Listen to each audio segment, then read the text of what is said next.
నమస్తే, నేను Keshav. Welcome to Suman TV.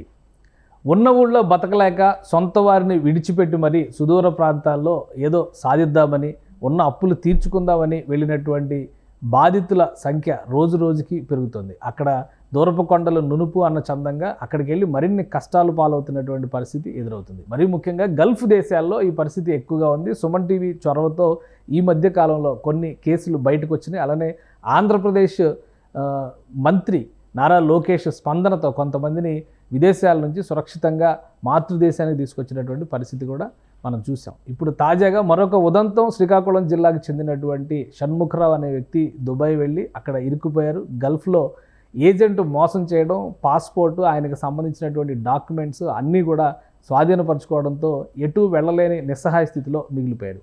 ఇప్పుడు ఆయన సుమన్ టీవీని సంప్రదించారు, నన్ను మాతృదేశానికి తీసుకురండి అనేటువంటి వేదనను వినిపిస్తున్నారు. మనతో పాటు జూమ్ లైవ్లో కనెక్ట్ అయి ఉన్నారు షణ్ముఖరావు. ఒకసారి షణ్ముఖరావుతో మాట్లాడదాం. ఆయన బాధ ఏంటి, ఆవేదన ఏంటి, ఎందుకు అంత దూరం వెళ్ళారు, అక్కడ జరిగినటువంటి కష్టం ఏంటి, దానివల్ల నష్టపోతున్నటువంటి తన కుటుంబం ఎలా ఉంది, ఇప్పుడు ఈ అంశాలపైన మనం మాట్లాడదాం. షణ్ముఖరావు లైవ్లో ఉన్నారా? ఉన్నాం సార్. షణ్ముఖరావు ఎక్కడున్నారు మీరు? ప్రస్తుతం ఎక్కడున్నారు, ఏం చేద్దామని అక్కడికి వెళ్ళారు? బర్దుబాయ్లో ఉన్నాం సార్. బర్దుబాయ్. ఓకే, మీరు అక్కడికి ఏం చేద్దామని వెళ్ళారు? మిమ్మల్ని తీసుకెళ్లిన వాళ్ళు ఎవరు? ఇప్పుడు ఇబ్బంది పడాల్సిన పరిస్థితి ఎందుకు వచ్చింది? తీసుకెళ్ళింది కదా సార్, నేను ఏజెంట్ కి సంప్రదించాను, ఏజెంట్ వచ్చాను సార్ ఇక్కడికి. ఏజెంట్ కోటబొమ్మాలి ఏజెంట్, ఆయన ఇన్స్టిట్యూట్ కోటబొమ్మాలి, ఆయన ఉండేది ఇది నౌకోడ సార్. ఎవరు ఆయన పేరేంటి, ఆయన డీటెయిల్స్ ఏమైనా ఉన్నాయా? ఆయన పేరు కానీ ఫోన్ నెంబర్ కానీ ఏమైనా డీటెయిల్స్ ఉన్నాయా? ఫోన్ నెంబర్ అయితే ఉంది సార్, డీటెయిల్స్ అయితే లేదు సార్. ఫోన్ నెంబర్ ఉంది సార్ ఆయనది. ఆయన ఇక్కడే ఉంటాడా? మన దేశంలో కోటబొమ్మాళ్ళలోనే ఉంటాడా, లేదంటే మీతో పాటు అక్కడికి వచ్చి మిమ్మల్ని దిగబెట్టాడా? ఇండియాలో ఉంటాడు సార్, ఇండియాలో ఉంటాడు. మన కోటబొమ్మలో ఉంటాడు సార్. చెప్పండి, అసలు మీరు ఎప్పుడు వెళ్ళారు, ఏంటి అక్కడ ఏం జరిగింది, ఇప్పుడు ఇబ్బంది పడాల్సిన పరిస్థితి ఏంటి, దానికి కారణం చెప్పండి. సార్ నేను వచ్చింది ఇక్కడికి 2022 సంవత్సరం సార్, డిసెంబర్ లో వచ్చాను ఇక్కడికి. ఏం చేస్తాను సార్, పట్టకూడు గురించి, బతుకు తెరువు గురించి ఇక్కడికి వచ్చాను సార్. మరి ఇంటికాడ ఫ్యామిలీ ప్రాబ్లమ్స్, మా మిస్సెస్ కి మెడికల్ ప్రాబ్లం ఉంది, ప్రతి నెల 5,000 రూపాయలు ఛార్జ్ అవుతుంది. అదే ఇండియాలో కష్టపడి ఇండియాలో ఎక్కడ వర్క్ దొరకట్లేదు. పరిస్థితి ఇలా చూసి మా ఫ్రెండ్ అనేసి ఏజెంట్ ద్వారా మాట్లాడితే మళ్ళీ అతని ద్వారా నేను ఇక్కడికి వచ్చాను సార్. మీరు ఒక లెటర్ పంపించారు కదా, ఆ లెటర్లో మీ మిసెస్కి క్యాన్సర్ అని చెప్పని ఉంది, అదేంటది, ఆ వివరాలు చెప్పండి కొద్దిగా. ఆ లెటర్ లో అదే క్యాన్సర్ సార్, మా మిస్సెస్ కి క్యాన్సర్ ఉందనేసి ఆ లెటర్ లో రాసి పంపించారు సార్. రిక్వెస్ట్ లెటర్ అనేసి పంపించారు సార్, అటు నుండి మా మిస్సెస్ పంపించారు సార్. ఇప్పుడు క్యాన్సర్ ట్రీట్మెంట్ జరుగుతుందా? ఇప్పటికైతే ప్రస్తుతానికి ఇప్పుడు మెడిసిన్ వాడుతున్నారు సార్. అందుకంటే ఏమంటే పిల్లలు, చిన్న పిల్లలు ఎదురుగా చూసే వాళ్ళు ఎవరు లేరు, తల్లిదండ్రులు అంతా అమ్మగదే ఉంది, తండ్రి లేరు. నా ఇద్దరు చిన్న పిల్లలు 7 years, వాడికి 9 years.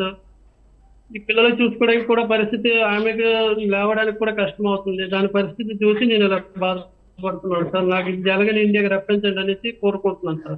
మీకు అక్కడ ఏం జరిగింది? మీరు వెళ్ళిన తర్వాత మీరు ఏం పని కోసం వెళ్ళారు, ఆ పని వచ్చిందా, అక్కడ ఏం జరిగింది, ఇరుక్కుపోయారు అనేటువంటి బాధ ఎందుకు పడుతున్నారు మీరు? నేను వచ్చిన పని ఆల్రెడీ వెల్డింగ్ అని చెప్పారు సార్. ఇక్కడ వెల్డింగ్ పని ఇవ్వలేదు సార్, కేబుల్ గట్ర లాగించారు sir. Road point side work లో ఉంటాయి కదా, బిల్డింగ్ పక్కన, అపార్ట్మెంట్ పక్కన రోడ్ పాయింట్ కేబుల్ లైన్ ఉంటాయి. కేబుల్ లైన్ లో వర్క్ లాగించి కేబుల్ లాగడము, గోయలు తీసి దాంట్లో వేయడము, అలా పని చేయించారు సార్. ఓకే, మీకు చెప్పిన డబ్బులు ఇచ్చారా? మీకు అమౌంట్ ఎంత ఇస్తా అన్నారా, అంత అమౌంట్ వచ్చిందా మీకు? ఆ అమౌంట్ 1,100 వచ్చింది సార్. ప్రతి నెల 1,100 ఇచ్చాడు సార్. నాకు 1,700 జీతం అని చెప్పాడు, 1,700 ఇవ్వట్లేదు సార్. మళ్ళీ ఏం చేస్తారు అనేసి సరేలా ఎంత వచ్చింది అంత అడ్జస్ట్మెంట్ చేసుకున్నాను సార్.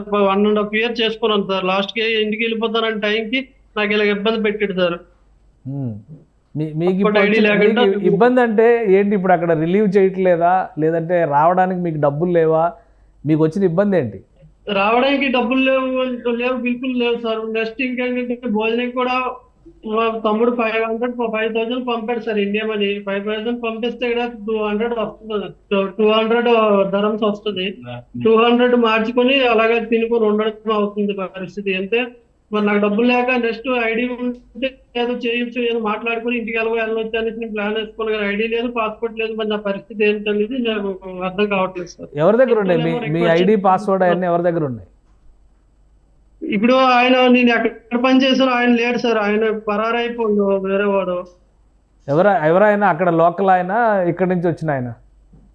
ఇక్కడ నుంచి ఒక వచ్చిన ఆయన కాదు సార్, అదే అతను పాకిస్తాన్ ఆయన. ఎందుకంటే పాకిస్తాన్ ఆయన కంపెనీ వాళ్ళు వాళ్ళు వాళ్ళు మొత్తం సబ్ కాంట్రాక్ట్లు చేసేవాళ్ళు సార్. సబ్ కాంట్రాక్ట్ త్రూగా నేను ఇక్కడ వర్క్ చేసేవాడిని.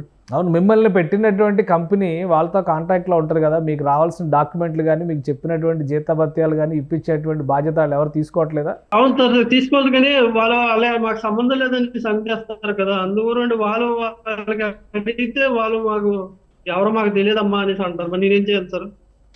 ఇప్పుడు మీరు ఏ సాయం కోరుతున్నారు? నాకు ఇండియాకి రప్పించాలని సాయం కోరుతున్నాను సార్, ప్లీజ్ సార్. ఇప్పుడు అసలు మీరు ఎక్కడ ఉంటున్నారు? ఉండడం కానీ మీరు ఉండడం కానీ మిగతా వసతులు కానీ అక్కడ ఎక్కడ ఉంటున్నారు? ఎవరి పర్యవేక్షణలో ఉంటున్నారు అక్కడ? ఒక నేపాలి.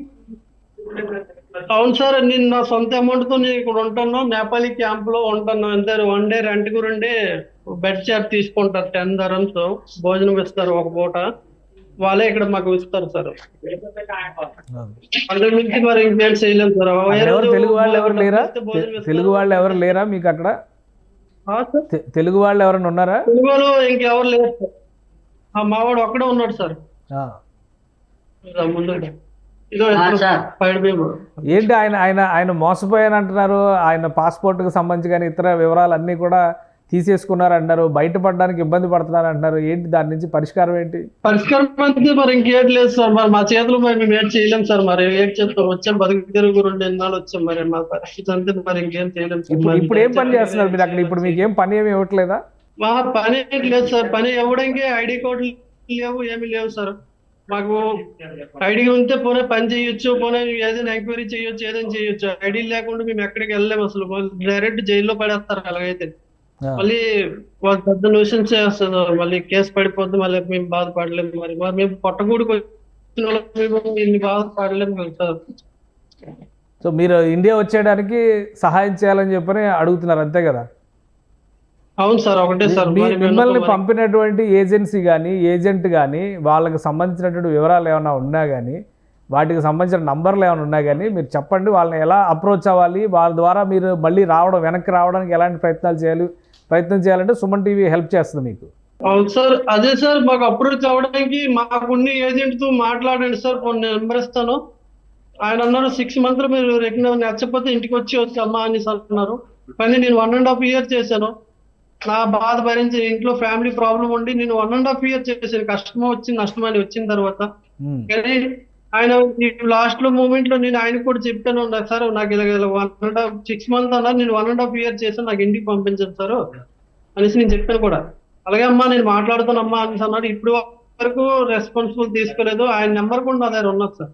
కాంటాక్ట్ చేయండి మీరు. షణ్ముఖరావు, మీరు కాంటాక్ట్ చేయండి. ఆయన హెల్ప్ చేస్తారంటున్నారు, మీ సమస్య పరిష్కరిస్తారంటున్నారు, ఆయన కూడా డీటెయిల్స్ పంపిస్తారంటున్నారు. మీరు సురక్షితంగా ఇండియా రావాలని సుమన్ టీవీ కోరుకుంటుంది.